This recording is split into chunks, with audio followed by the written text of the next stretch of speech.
Hey guys, this is Carfax Apollo here. Will be another video on advanced plays. This will be covering one of the more complicated subjects, I think, is guarding. Guarding may seem easy to do, but how to conserve your hand, play wisely, and allow yourself a win gaming situation at the same time is actually really complicated. Only through lots and lots of practice really can you develop a habit of when to guard with what and how. In this situation, we'll be having Gold Paladin versus Angel Feathers.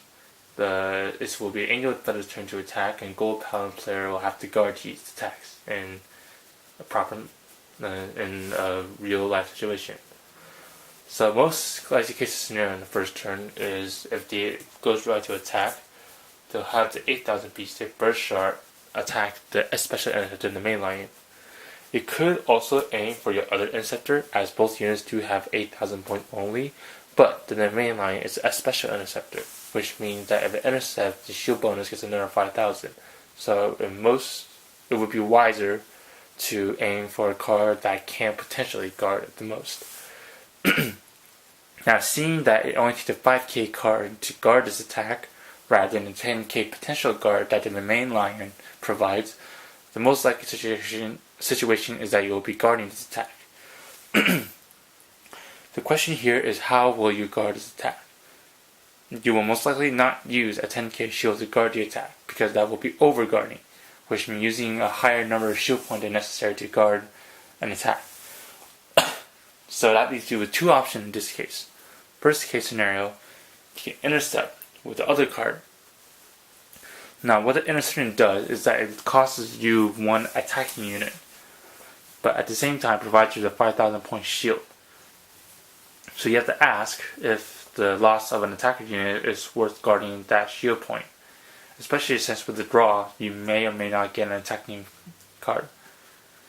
Second scenario in this case will be you guard with the Grade 1 unit, Precipitable Whirlwind Sagamore.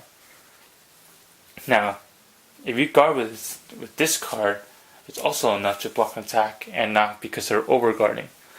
The problem is that you don't have any other Grade 1 cards in your hand, which means you will be short one card's ability to boost another unit, unless you really want to throw down a Grade 0 card. And you don't have any draw triggers in your hand, which is the trigger with only 5,000 point shield, which would be really helpful right now. But in some scenarios you won't have it, so you'll be asking the question of, is interception with the Grade 2 or guarding with the Grade 1? As to the moment, your only other card that's not a trigger in your hand is a Grade 3 that you have to ride next turn, so that will not count towards a rearguard attacking force that you can get. So in this case, it will all depend on what do you think you will draw from your deck. If you think you will draw a Grade 1 unit, you will guard with the Grade 1 unit. This way, if you draw the Grade 1 like you anticipated, you will still have an attacking force, and you will have a booster to provide a stronger attack. On the other hand, if you believe that you will draw into an attacking unit, you will most likely intercept, and then you draw into an attacking force to play the attacker down, and you still have that Grade 1 in your hand to throw down onto the support. So you have two ways to analyze how are you going to do this. First way is numerical value of checking how many Grade 1s, how many Grade 2s, and 3s are left in your deck. What are the chances of you drawing a Grade 1, 2, or 3? In this case, you have to look at the drop zone, which in this case we will not have any, and look at the damage zone, which we have 2 Grade 1s and 1 Grade 2. Look at your hand, which is the 1 Grade 3, and your field, which consists of 3 Grade 2s and 2 Grade 1s. So at this point, the total number of Grade 1s that have been used up is 5. And at this point, the total number of Grade 2s and 3s is also 5. So in that case, it all goes down to the ratio of the deck that you play. Most decks play 14 Grade 1s, 11 Grade 2s, and 8 Grade 3s. So in that case, the chances of you drawing to the attacker unit is higher, because then you have originally 19 potential attackers compared to the 14 boosts. Not to mention that 3 or 4 of those cards will be your null guards, which in 80 to 90% chances you will not throw down as support. And opt for the nullification of an attack. So that actually cuts you down to 11 grade 1s that has a potential boost, plus a ride. So the ride will count as 1 grade 1 gun also. So you have 3 null guards, which will make it 11, the ride, which makes 10, and then with the damage and the damage hand and your field, you will only have like a total of 5 or so boosters in your deck left. On the other side, you will have a total of 19 attackers. You have your grade 2 Vanguard, 2 grade 2 rear guards, the 1 grade 2 damage zone, and the 1 grade 3 in your hand. Which means the chances of you drawing, which means there's 14 cards left in your deck that can use to attack. So in most cases scenarios, you will use an interceptions technique to defend yourself. I like interception a lot in the fact that, like I said, the number does stack to the point where you will most likely draw attackers than boosters. So I will more likely intercept with the units in my field rather than guard with the cards in my hand. It also considers hand size and make it look like that I can guard a lot of attacks, assuming that you do not know what my hand composed of. So in this case scenario, I will intercept with the rear guard, keep the grade 1 in my hand, and after the interception, this card goes to the drop zone. At this point, there will be 2 situations that can occur. First situation is that they attack with the Vanguard and go for a drive trigger check. If they get a trigger, they could give a bonus to the rear guard. So this way, if you guard the Vanguard, the rear guard still has the power up and whatever other side bonus they can get to attack. On the second option, since you have a 10k interceptor, he may aim his rear guard to aim for the special interceptor in order to ensure a chance that the Vanguard will hit harder at the opponent's Vanguard. So let's say they do the second case scenario. So they swing at your special interceptor. The question becomes now is, are you willing to guard that attack, or are you willing to let the main line disappear? So in this case scenario, you only have that grade 3 again, like I mentioned earlier, just right. So you have only triggers in that 1 grade 1 in your hand now. The attack will force you to drop a 10k shield to block the attack. So the question becomes now is, are you willing to drop 10k shield to block, or are you willing to let the main line die? Because numerically you will not lose any shield point. The main line interception is a plus 5,000. So in this case, it's like treating this the same as the attack on the Vanguard, with the difference being that you will not allow the option of taking it 1 hit. So now it becomes, are you going to guard the 10k shield or let it die? If you guard with a 10k shield, you're allowed to keep your attacker present on the field. It also has the option of keeping that special interceptor available at the moment that you need it for a critical issue. Against the Oracle Think Tank cards like the Silent Tom, you will most likely guard with the grade 0 card so that the main line has the option of protecting yourself from the Silent Tom's attack. With the Silent Tom's ability to nullify a grade 0 shield, the special interceptors plays a somewhat decent role in Vanguard fights for the most part, especially with decks that can search out the main lions and Gordons very easily. So in this case, like I said before, the chances of you drawing an attacker is high. The problem is you only draw 1 card. So the question becomes, are you willing to swap out your lion for a grade 2 or grade 3 that may swing for 15 or 16 instead of the 14 that the lion provides? Or are you going to guard it and go for 3 attacks instead of 2? That option is really yours to prefer. Like in some cases you will go for multiple attacks because that will numerically burn more cards in their hand. But if they're all 5,000 point shield cards, then that provides nothing really for you. On the other option, if you do swapping out the lion for a grade 2 or 3 that can swing harder, that gives you the option of, if you get a trigger check, it's the instant force 15. So on the assumption that they only have 5,000 shield points in their hand, it allows you to burn 3 cards. But if you think they have all 10k shields, going for multiple attack is the best option, because with only 1 interceptor, there is a good chance that they'll be throwing down 10,000 shield against an attack that only requires a 5,000 point to block the attack. So in this situation, you would probably block it if they choose to attack your rear guard first. So drop a 5,000 shielded guard and go to the drop zone. We'll be playing the first scenario I mentioned, is swing on the Vanguard here. Now, if the Vanguard does a drive check, and the opponent's Vanguard is grade 3, it does a twin drive check, which means the option of hitting that critical trigger or some other trigger effect can change the game for you.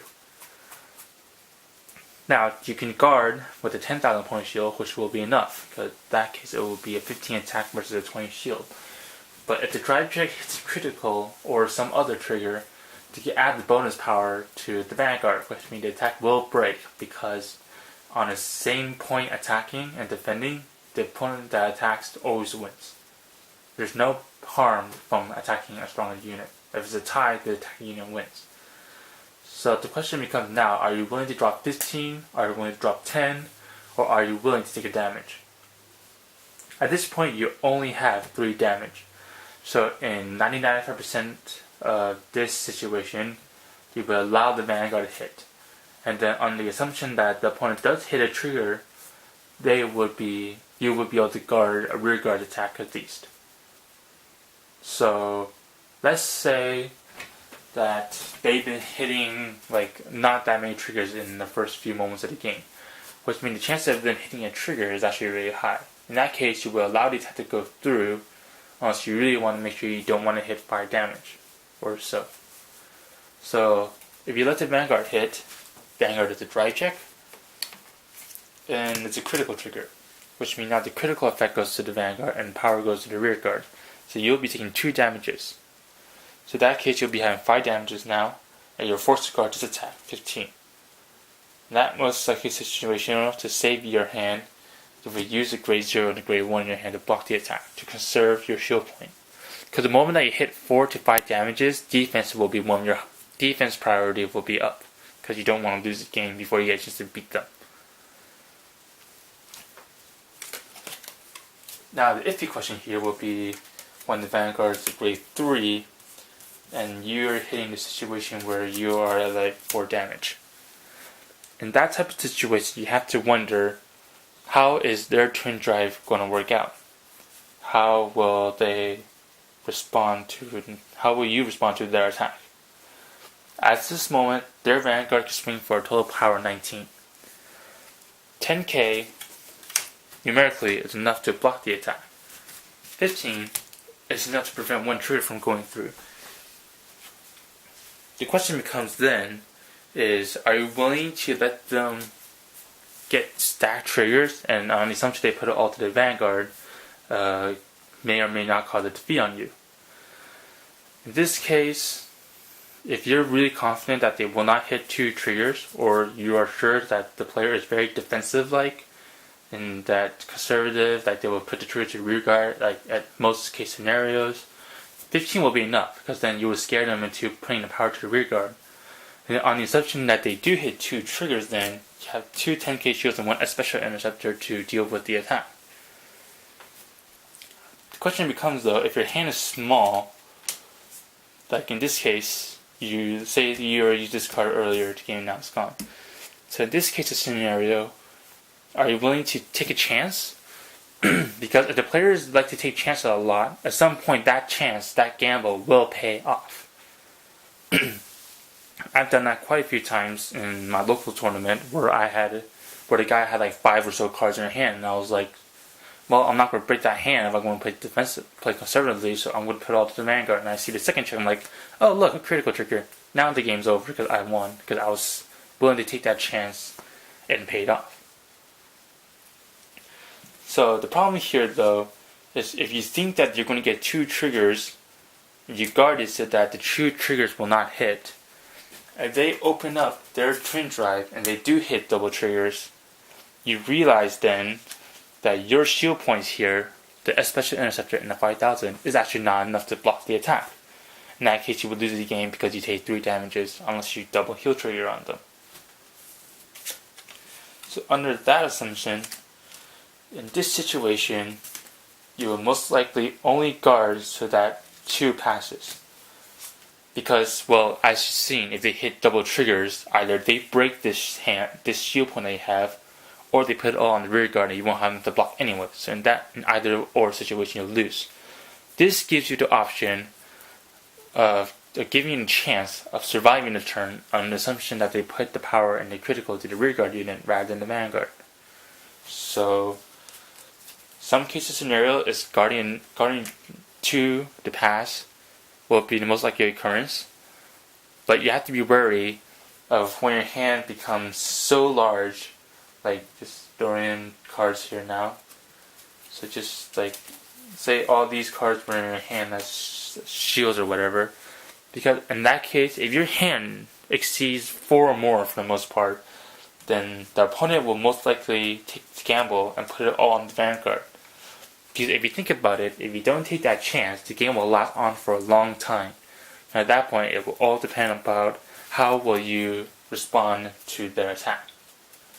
So in that case of situation, the opponent will most likely go for the vanguard all.